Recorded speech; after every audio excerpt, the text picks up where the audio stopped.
our big government. Next, I want to bring up Jeremy Staat, who is serving our military in the Marines. He's stationed out in Hawaii. How many veterans do we have here today? Raise your hand.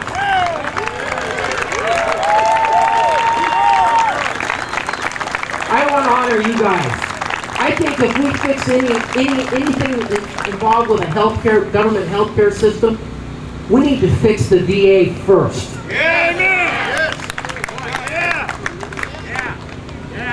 You guys need to have the same, if you guys use the VA for your health care, you need to have the same plan as Congress does.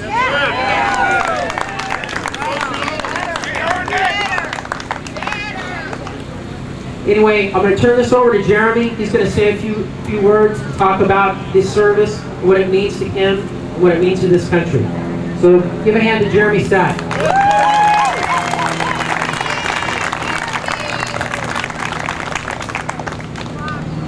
First and foremost, I want to thank all the veterans out there for giving me a right to stand on the stage. Microphone. Like this, huh? I want to thank all the veterans for allowing me to be up here. No matter what branch you served in, no matter whether you're drafted in or you signed in on the dotted line, I just want to thank you for allowing us to be here and actually congregate and actually talk about the issues that we fear and that we're scared of in this day, because there's a lot of them out there. And second off, I just want to set the record straight. I'm not here as a Republican, I'm not here as a Democrat, a liberal, left wing, right wing. I'm here as an American, as an American veteran. The House divided and the House upheld. And like I said, regardless of who's in office, those are decisions I don't make. So I just have to do what I can on my level and at this time and place. And like I said, for the most part, I just thank you for allowing me to be here. A little bit about who I am. I was born and raised a native of Bakersfield, California. Graduated Bakersfield High School in '94, where I learned the love of the game of football and excelled in track and field. From there, after graduating Bakersfield High School, I went to Bakersfield Junior College, where I played well enough to earn a scholarship to Arizona State University. I played in the Rose Bowl, Sun Bowl. There was also a time that I met my good late friend, former Arizona Cardinal player and fallen soldier, Army Ranger, Pat Tillman.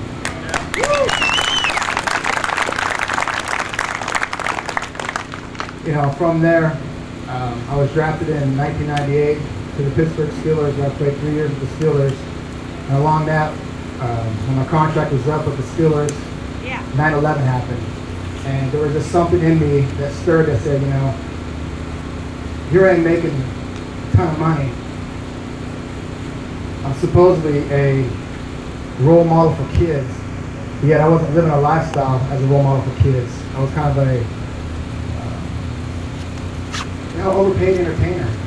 I wasn't really doing much for my country. And after 9/11, I felt that there was something more to my life and that I needed to do more. And after 9/11, I decided that football wasn't the career for me. But unfortunately, my then alive friend Pat Tillman came to me and said, "No, you need to finish what you started. You need to get you the time out of the NFL." And I made him a promise. I said, "All right, Pat, you're right. I'll go back and do what you said. I promise you, my word is my honor. I'll go back and finish." And we all know what happened next. 2004 in Afghanistan, he was killed by friendly fire, which is there's a huge cover-up with that. I'm not sure if if anybody is involved with that ongoing investigation that happened in 2004. But it's sad that our veterans are treated in that manner.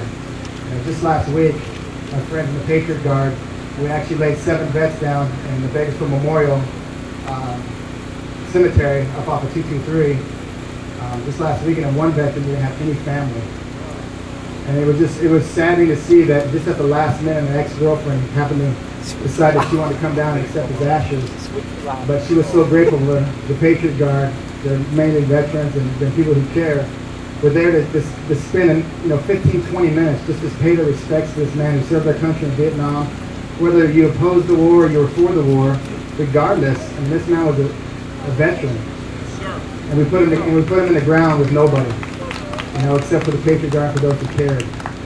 But the biggest thing up here I wanted to say is that it's sad what we're doing and what we're becoming. As an American and as a veteran, coming home to being spit on, as those veterans were coming home from Vietnam and being spit on, it really stirred something in me too. I'm not a big politician. I don't know the first thing about politics. I don't do what's popular.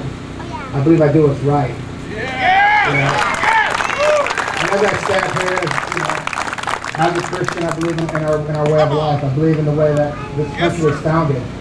And the way it's going, stealing people's money, stealing people's rights, is not the way we need to live our life. I mean, this is a home of the free because of the brave, and it's not because of the government. These people need to understand that they're representative of who we are. And we're the working people, we're the working class, we're the people that run this country, we're the oil on the gears, we're the ones that make this country flow. And it's about time that we started to realize and fight back. And the cancer starts on this little level. I mean, just little me. I mean, I'm a nobody. Yeah, I'm an ex-professional football player. You're a hero! I just doing my part. And, it starts on this level. The cancer starts in the smallest cell in the body and destroys everything.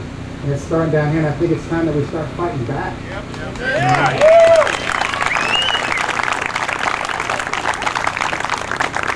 And just this morning, I was at a Formosa racetrack out at the drag strip, and there's a guy named Kevin Major Howard. Many of you might know who he is from the movie Full Metal Jacket. He was the actor who played Raptor Man. And he's got a foundation called Fueled by the Fall, I'm sorry. He's got 6 vehicles out at Formosa Drag Race right now, and one of those cars is a Marine car. And it's got every single Marine that was killed in Iraq and Afghanistan.